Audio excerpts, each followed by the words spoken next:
Hello students, wish you all a very happy new year 2021। आइए आपका maths हुई easy में स्वागत है इस नए साल के उपलब्ध में। अब हमें करना है exercise 12.2 areas related to circle. हम ऑलरेडी क्वेश्चन नंबर 1 to 10 कर चुके हैं। आज हमें क्वेश्चन नंबर 11 से करना है। आइए देखते हैं क्वेश्चन नंबर 11 में हमसे क्या पूछा गया है। A car has two wipers which do not overlap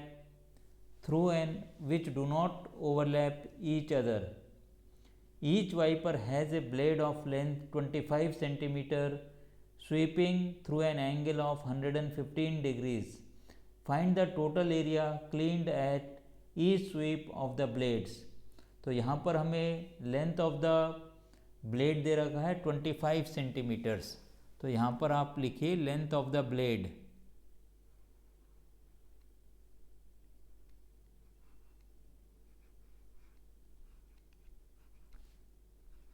length of wiper blade.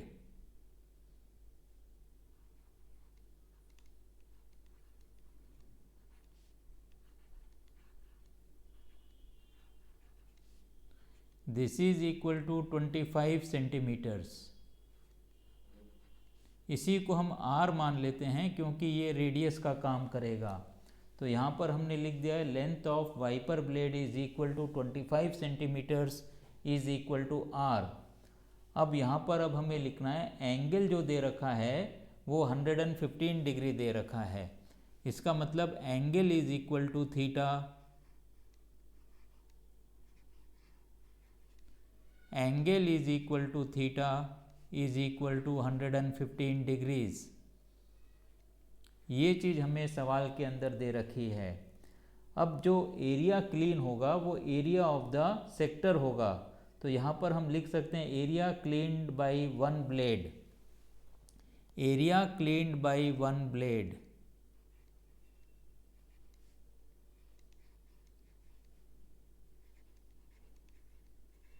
Area cleaned by one blade.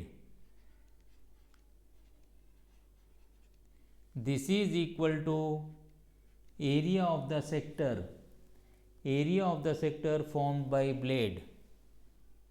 This is area of sector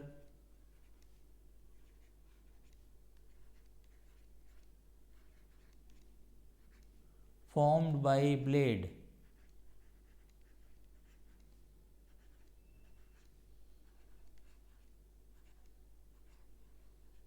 अब आपको ये एरिया सेक्टर का क्या होता है ये मालूम है, theta by 360 multiplied by pi r square. अब आप देखिए इसके अंदर आप थीटा की वैल्यू रख दीजिए 115 degrees divided by 360 multiplied by pi की वैल्यू हमें इसके अंदर रखनी है 22/7, पाई की वैल्यू 22/7 और आर इसके अंदर 25 है, आर स्क्वायर मतलब 25 इंटू 25। तो ये कैलकुलेशन हमें करना है। तो इधर तो आप ये देखिए कि हम 115 को 5 से कैंसिल कर सकते हैं। तो ये हमें मिलेगा 23 डिवाइडेड बाई 72। तो यहाँ पर हमें मिलेगा 23 डिवाइडेड बाई 72। और आप देखिए हम कुछ और तो कैंसिल आउट कर नहीं सकते हैं, तो हम इसको लिख सकते हैं 23 into 22। This is equal to 23 into 22 into 625, 25 into 25 625 divided by 72 into 7। ये नीचे कितना आ जाएगा 72 इंटू 7। तो ये अब हमें कैलकुलेट करना है। तो ये हमें मिलता है, ये पूरा अगर हम कैलकुलेट कर लेते हैं 72 इंटू 7 और ऊपर 23 इंटू 22 इंटू 625, तो ये हमें मिलता है 158125। This is equal to 158125 158125 divided by 252 centimetres square. तो ये हमें पूरा कैलकुलेशन यहाँ पर मिलेगा। तो आप यहाँ पर एक काम और कर सकते हो, इधर आप 22 को 2 से कैंसिल आउट कर सकते हो, तो ये आपको यहाँ पर 11 मिल जाएगा और इधर आपको मिल जाएगा 36। तो 36 इंटू 7 आप करोगे तो 252 आपको मिलेगा और ऊपर का कैलकुलेशन 158125 सेंटीमीटर स्क्वायर आपको मिलेगा। तो ये एक ब्लेड से जो एरिया क्लीन होगा वो चीज़ दे रखी है। अब हमें क्या लिखना है, total area claimed by both blades. तो यहाँ पर आप लिखिए total area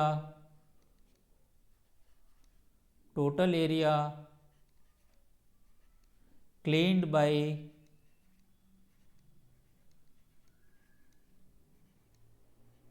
both blades.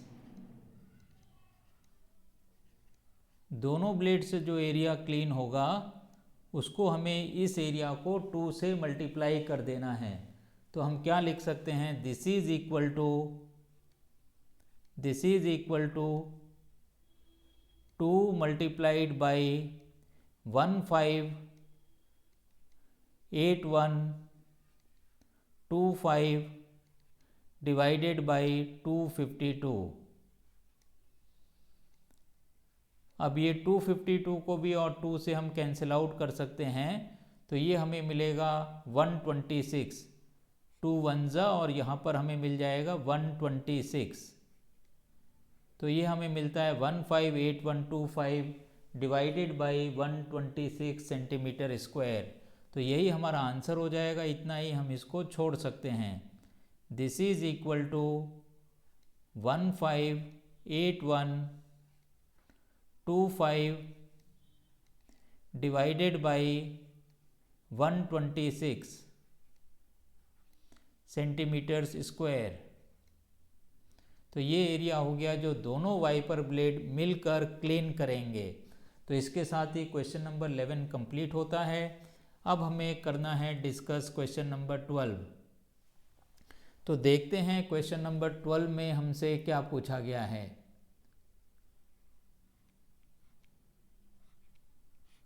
Question number 12 है, the warn ships for under water rocks a lighthouse spreads a red colored light over a sector of angle 80 degree to a distance of 16.5 kilometers.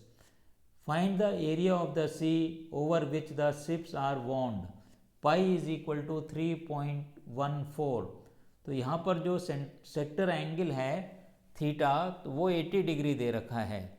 तो यहाँ पर आप लिखिए theta is equal to 80 degrees और इसके अंदर हमें क्या दे रखा है, डिस्टेंस और रेडियस 16.5 किलोमीटर्स दे रखा है। तो यहाँ पर आप लिख दीजिए radius is equal to 16.5 kilometres. ये जो 16.5 किलोमीटर है ये आपके लिए रेडियस का काम करेगा। जो डिस्टेंस वो कवर कर रहा है तो वो रेडियल है, रेडियल डिस्टेंस है, तो वो रेडियस का काम करेगा। तो रेडियस हो गया 16.5 किलोमीटर्स। अब हमें निकालना है एरिया ऑफ सेक्टर। तो यहाँ पर आप लिखिए देयरफॉर एरिया ऑफ सेक्टर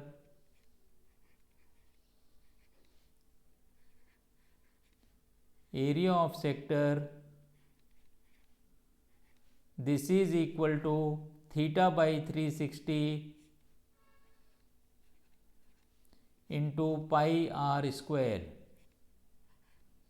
तो यहाँ पर पाई की वैल्यू दे रखी है, थीटा की वैल्यू 80 हो गई, 80 डिवाइडेड बाई 360 मल्टीप्लाइड बाई 3.14 और आर की वैल्यू है 16.5 मल्टीप्लाइड बाई 16.5। तो ये कैलकुलेशन हमें करना है। तो अगर हम यहाँ से 0 और 0 को कैंसिल कर देते हैं तो ये बनेगा 4/80 इसको कैंसिल हम कर सकते हैं, तो ये हमें मिलता है 2/9। तो 8, पहले तो हम ये करते हैं कि इसको यहाँ पर 2 से कैंसिल आउट कर देते हैं, तो ये बनेगा 4/18, और अगर हम काटेंगे 2 से तो ये बनेगा 2/9। तो ये आ गया 4 2 ज़ा और ये हो गया 4 9 ज़ा। तो इतना हमें यहाँ पर मिलता है। तो ये एरिया बनता है 2 multiplied by 3.14 multiplied by 16.5 multiplied by 16.5 divided by 9 kilometre square. तो इतना एरिया हमें यहाँ पर मिलता है। ये पूरा अगर आप कैलकुलेट कर लोगे तो ये आपको मिलेगा 1897 किलोमीटर स्क्वायर। प्रिसाइसली आपको मिलता है 1709.73 1709.73 डिवाइडेड बाई 9 किलोमीटर स्क्वायर। इतना एरिया कवर होता है 1709.73। इसको हम लिख सकते हैं 189.97। अगर हम 9 से डिवाइड कर देंगे तो ये बनेगा 189.97 किलोमीटर स्क्वायर। 189.97 kilometre square. तो इस तरीके से हमने यहाँ पर क्वेश्चन नंबर 12 किया है। अब हमें डिस्कस करना है क्वेश्चन नंबर 13। तो आइए हम देखते हैं क्वेश्चन नंबर 13 में हमें क्या पूछा गया है। क्वेश्चन नंबर 13 है, a round table cover has 6 equal designs as shown in figure. If the radius of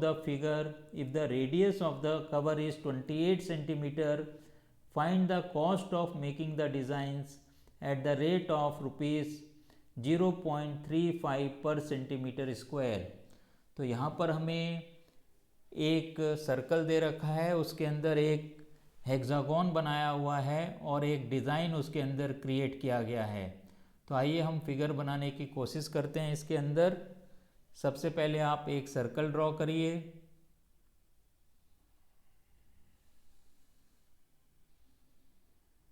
तो इस तरीके से हमने ये सर्कल ड्रॉ किया है। अब इसके अंदर हमें क्या करना है, एक हेक्सागोन बनाना है। तो ये देखिए, इस तरीके से हम इसके अंदर एक हेक्सागोन बनाएंगे। 1 2, ये रेगुलर हेक्सागोन है, 3 4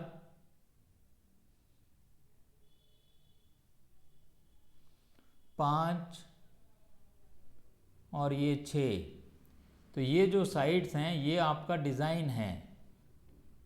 ये जो हेक्सागोन की साइड्स हैं और सर्कल के बीच में जो जगह बन रही है, यहाँ पर कुछ डिज़ाइन बनाया गया है।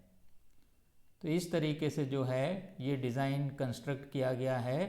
तो जो हमने यहाँ पर बनाने का प्रयास किया है, आप एग्जैक्ट फिगर जो है बुक में आप चेक कर सकते हैं। तो इस तरीके से ये एक हेक्सागोन बनाया गया है। अब आप आइए, अब हमें इसके अंदर क्या करना है, हमें इसके अंदर निकालना है cost of making the design. तो इसके लिए हमें क्या करना पड़ेगा, सेगमेंट का एरिया निकालना पड़ेगा। तो सेंटर को हम ले लेते हैं O। तो यहाँ पर हमने एक सेंटर मार्क किया जिसको हमने लिख दिया O। सेंटर O हो गया है। अब हमें लिखना है यहाँ पर 2 एंगल्स हमें यहाँ पर मार्क करने हैं, वर्टिसेस। तो एक हम A मार्क कर देते हैं और एक को हम B मार्क कर देते हैं। तो ये हमने A मार्क कर दिया है यहाँ पर, और इधर से अगर हम इसको ज्वाइन करेंगे तो ये क्या हो जाएगा, B हो जाएगा। तो इस तरीके से ये हो गया B। अब हम बीच में भी एक पॉइंट को मार्क कर देते हैं, इसको हम मार्क कर देते हैं, या हम ऐसा करते हैं इधर हम B मार्क कर लेते हैं बीच में कोई भी पॉइंट हम बी मार्क कर लेते हैं और इधर हम इसको सी मार्क कर लेते हैं। आप इसको बी और सी कुछ भी लिख सकते हो, इससे विशेष फ़र्क पड़ता नहीं है, लेकिन चलिए इस तरीके से हमने इसको मार्क कर दिया है। अब यहाँ पर जो रेडियस हमें दे रखा है 28 सेंटीमीटर्स दे रखा है।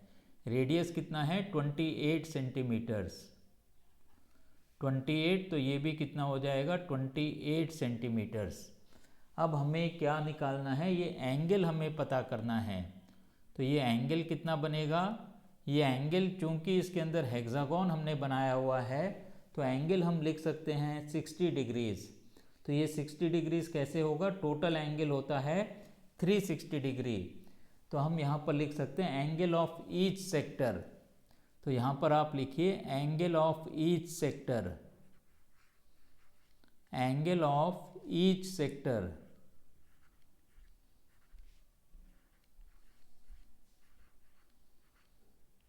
ये बनेगा 360 डिवाइडेड बाई 6, तो ये आ जाएगा 60 डिग्रीज। तो यही आप यहाँ पर लिख दीजिए 60 डिग्रीज। तो इस तरीके से हमें सेंट्रल एंगल मिल गया है 60 डिग्रीज। अब आप देखिए जैसा हम कई सवालों में कर चुके हैं, ये दोनों आपके 28 रेडियस हैं। तो ये जो एंगल आपका बनेगा, मान लेते हैं ये x है और ये भी x है, तो x की वैल्यू भी 60 आएगी। तो आप लिख सकते हो in triangle AOC, in triangle AOC आप लिखोगे 60 plus x, this is equal to 180 degrees, angle sum property. तो इससे हमें मिलता है 60 प्लस 2x या 2x is equal to in triangle AOC। तो यहाँ से इक्वल टू का साइन हटा देते हैं हम। This implies 2x is equal to 120 degrees. This implies x is equal to 60 degree. इसका मतलब क्या हो गया, triangle AOC is equilateral triangle. This implies triangle AOC is equilateral.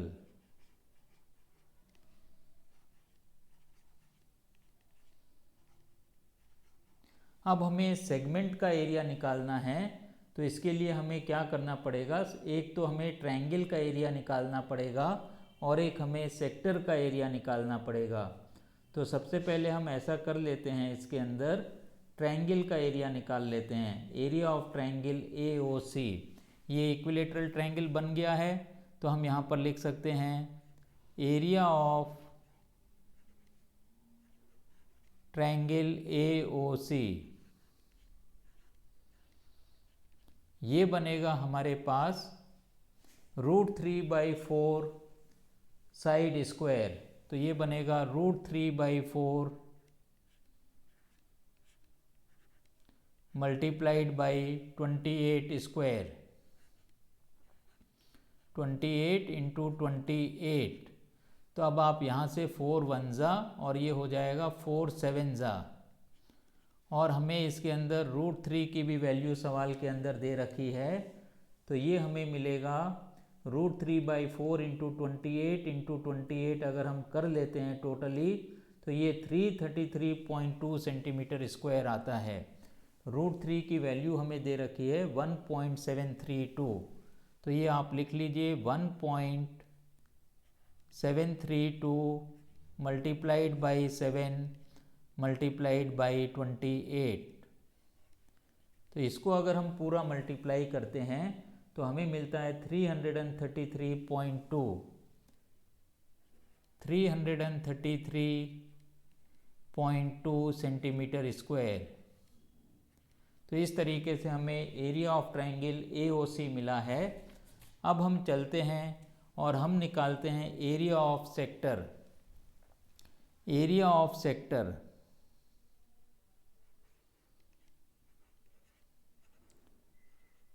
Area of sector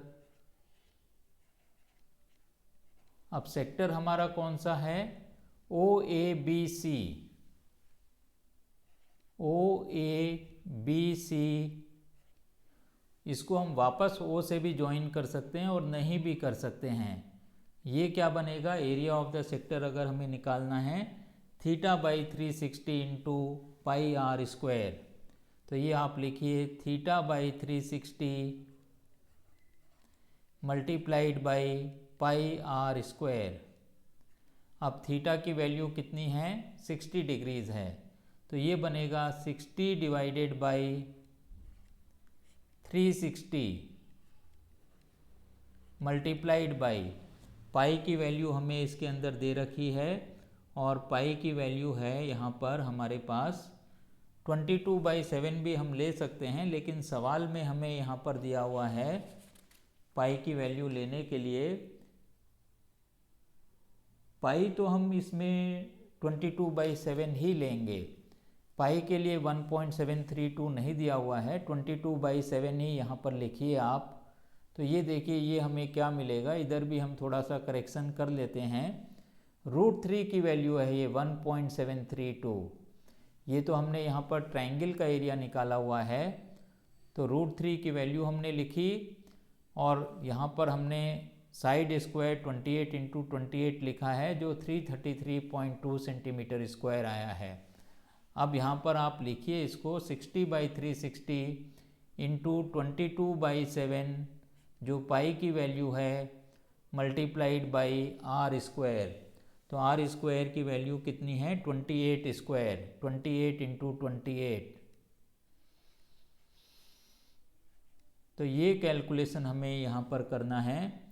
तो इसको अगर हम कैलकुलेट करते हैं तो आप ये देखिए, हम इसको 7 से कैंसिल कर सकते हैं और इधर 60 1 जा 60 इंटू 6, और इधर अगर हम 7 से कैंसिल आउट करते हैं 7 1 जा 7 4 जा, तो ये बन गया 4।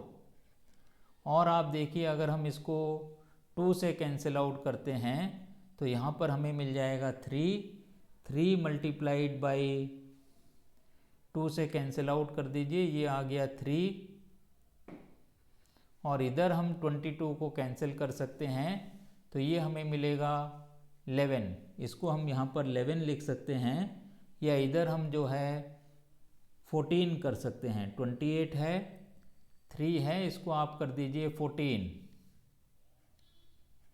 किसी को भी आप कैंसिल आउट कर सकते हो। तो इससे अब हमें ये जो एरिया मिलता है 22 into 4 into 14 divided by 3, 22 into 4 into 14 divided by 3, इतना सेंटीमीटर स्क्वायर। तो ये हमें मिलता है 410.67 सेंटीमीटर स्क्वायर, 410.67 सेंटीमीटर स्क्वायर। ये हमें मिला है सेक्टर का एरिया। अब हमें ABC सेगमेंट का एरिया निकालना है, तो यहाँ पर आप लिखिए area of segment ABC।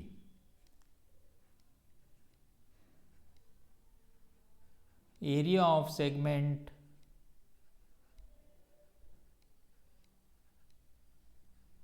ABC। अब सेगमेंट का एरिया क्या होता है? Area of sector minus area of triangle. Area of sector minus area of triangle.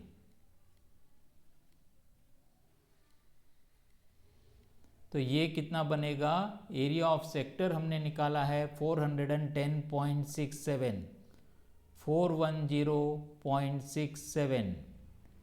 इसमें से आप माइनस कर दीजिए 333.2, 333.2। तो ये हमें मिलता है this is equal to 77.47, 77.47, 77.47 centimetre square. तो ये हमें एक सेगमेंट का एरिया मिला है। इसी तरीके से हमें 6 सेगमेंट्स के एरिया निकालने हैं। इसका मतलब क्या हो गया, इसको हमें 6 से मल्टीप्लाई करना पड़ेगा। तो अब हम यहाँ पर लिखेंगे एरिया ऑफ 6 सेगमेंट्स। तो यहाँ अब हम लिखेंगे एरिया ऑफ 6 सेगमेंट्स, क्योंकि ऐसे 6 सेगमेंट्स बन रहे हैं। Area of 6 segments,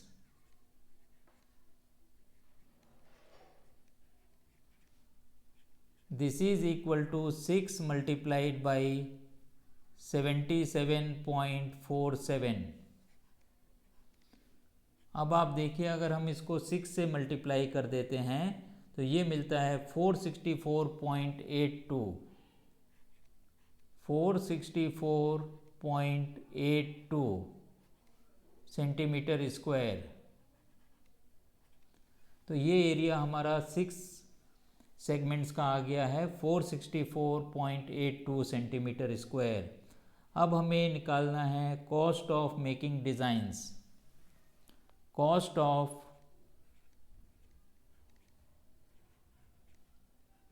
making designs.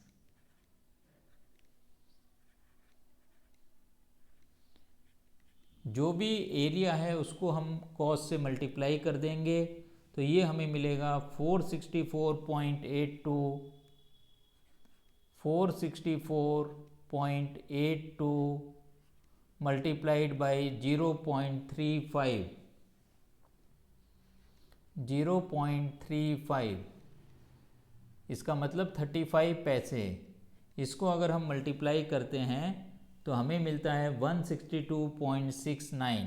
This is equal to ₹162.69। तो इतनी टोटल कॉस्ट हमें इसको डिज़ाइन को बनाने में लगती है। आइए इस एक्सरसाइज का लास्ट क्वेश्चन, जो कि MCQ है, उसको भी हम डिस्कस करते हैं। Question number 14, tick the correct answer in the following question. Area of each sector of angle P in degrees of circle with radius R is. तो ये अब आपको मालूम है कि सेक्टर का एरिया क्या होता है। एरिया ऑफ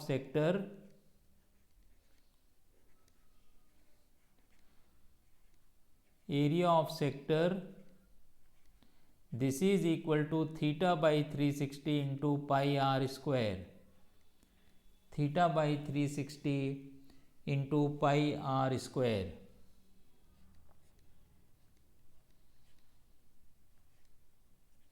अब यहाँ पर जो थीटा दे रखा है हमें, वो P दे रखा है, और रेडियस के लिए कैपिटल R दे रखा है। तो इसको हम लिख सकते हैं P बाई 360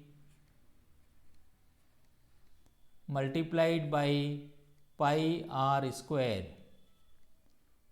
अब आप देखिए, ये हमारे पास कोई भी चॉइस नहीं दे रखी है, बल्कि यहाँ पर एक choice P by 720 into 2 pi R square दे रखा है। इसका मतलब ऊपर नीचे आप अगर 2 से मल्टीप्लाई करोगे तो ये हमें मिल जाएगा P by 720 multiplied by 2 pi R square. ये आपके लिए कौन सा पार्ट है, 4th पार्ट है। तो हम लिख सकते हैं 4th part is the correct choice या करेक्ट आंसर। तो यहाँ पर आप लिख दीजिए 4th option is right option. 4th option is correct answer.